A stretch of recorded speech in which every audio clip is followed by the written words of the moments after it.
Good morning students. Today I will start a new chapter, chapter 4, matter, solid, liquid and gas.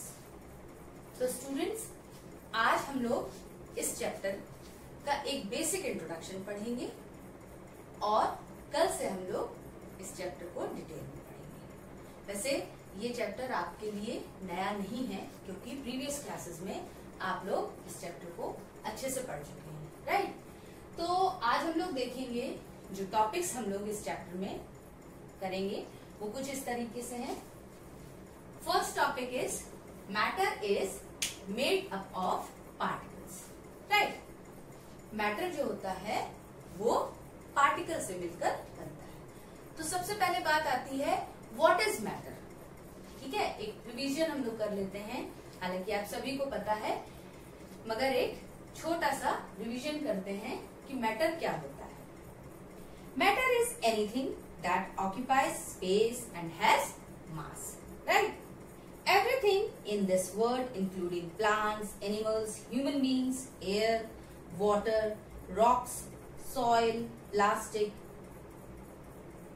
Metals, would and paper is matter, ठीक है? तो matter वो होता है जो space occupy करे और उसका अपना कुछ मास हो। पूरे संसार में सभी चीज, यहाँ तक कि हम लोग, आप लोग, है ना, हम, आप, air, water, rocks, metal, would, plastic, everything, paper, है ना, तो क्या है, सब कुछ मैटर है। और ये जो मैटर होता है ये छोटे छोटे पार्टिकल्स से मिलकर बनता है और ये पार्टिकल्स हम लोगों को ऐसे अपनी नेकेड आई से नहीं देख सकते हम लोग, है ना? ये जो छोटे पार्टिकल्स होते हैं इनको बोलते हैं एटम। इसको हम लोग डिटेल में पढ़ेंगे हायर क्लासेस में, मगर अभी के लिए आप लोग इतना जानिए कि मैटर छोटे पार्टिकल से मिलकर बनता है और इन पार्टिकल्स को एटम बोलते हैं, ATOM, राइट?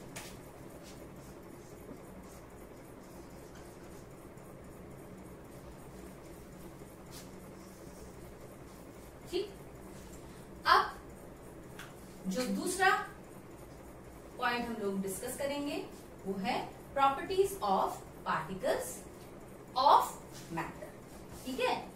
जो पार्टिकल्स हैं मैटर के उनकी प्रॉपर्टीज को हम लोग डिस्कस करेंगे। तो कुछ कॉमन प्रॉपर्टीज ऐसी होती हैं जैसे कि particles are tiny substances that can not be seen with the naked eyes. जैसा कि अभी मैंने बताया कि ये पार्टिकल्स इतने छोटे होते हैं जो कि हमें अपनी नेकेड आई से नहीं देख सकते हम लोग, राइट?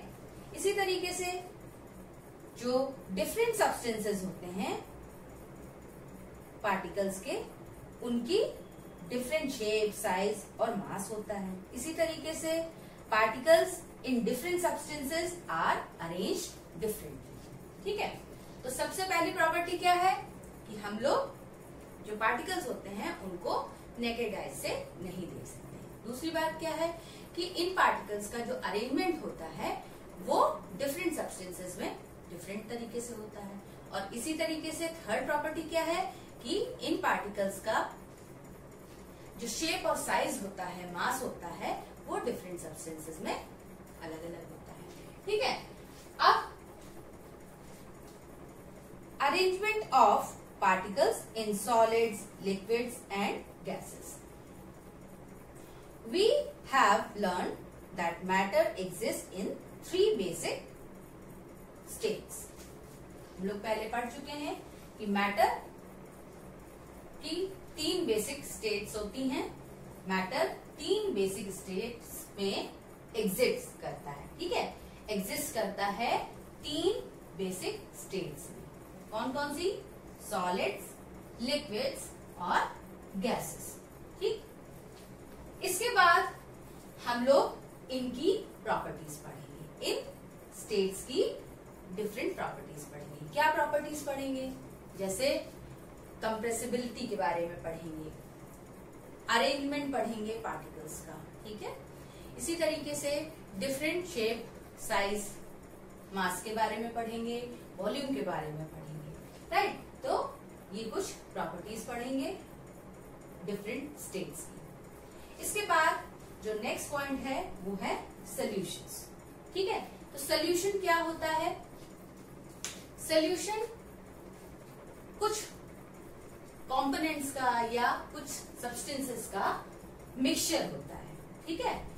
तो आप इस तरीके से भी समझ सकते हो, there are two components of solution, solute और सॉल्वेंट। अब इसको बिल्कुल सिंपल लैंग्वेज में मैं बताऊंगी आपको। आप सभी शरबत बनाते होंगे, है ना। तो शरबत बनाने में हम लोगों को क्या क्या जरूरत पड़ता है? पानी की और चीनी की, ठीक है। दो चीजों की जरूरत होती है, पानी और चीनी, यानी कि वाटर एंड शुगर, राइट। तो हम लोग वाटर में शुगर को डिसॉल्व करते हैं और इसके बाद हम लोगों को क्या मिलता है? उसमें कुछ थोड़ा सा फ्लेवर डाल देते हैं, समटाइम्स लेमन डाल दिया, समटाइम और कुछ कोई डिफरेंट फ्लेवर डाल दिया, रूह अफ़ज़ा डाल दिया, राइट। तो जो हम लोगों को सॉल्यूट और सॉल्वेंट को मिलाने के बाद मिलता है वो क्या होता है? सॉल्यूशन, यानी कि चीनी और वाटर को मिलाने के बाद जो मिलता है वो क्या होता है? शरबत। तो हम लोग ऐसे भी समझ सकते हैं कि सॉल्यूट हमारा हो गया वाटर और सॉल्वेंट हमारा हो गया शुगर, ठीक है। तो सॉल्यूट में सॉल्वेंट डिसॉल्व किया तो हम लोगों को क्या मिला? Solution, right. अब एक टर्म और आप इसमें पढ़ेंगे, यूनिवर्सल सॉल्वेंट। तो यूनिवर्सल सॉल्वेंट वाटर को कहते हैं क्योंकि इसमें ज्यादातर चीजें सॉल्युबल होती है, राइट। इसके बाद हम लोग नेक्स्ट पॉइंट पढ़ेंगे, सैचुरेटेड सॉल्यूशन। अब इसी पे रहते हैं और इसी में सैचुरेटेड सॉल्यूशन को भी पढ़ लेते हैं। जब आपने शरबत बनाया, ठीक है, तो एक समय तक आपने उसमें वाटर में चीनी को डिसॉल्व किया। अब आप उसमें चीनी डालते जाओ। एक समय के बाद क्या होगी? आपकी जो चीनी होगी यानी कि जो शुगर होगी वो डिसॉल्व होना बंद हो जाएगी। तो उस सॉल्यूशन को बोलते हैं सैचुरेटेड सॉल्यूशन, ठीक है। क्लियर हुआ?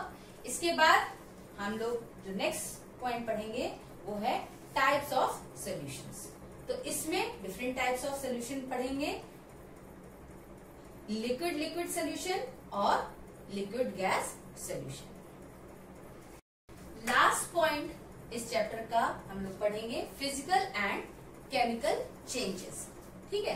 तो इसमें हम लोग पढ़ेंगे कि फिजिकल और केमिकल चेंजेस क्या होते हैं।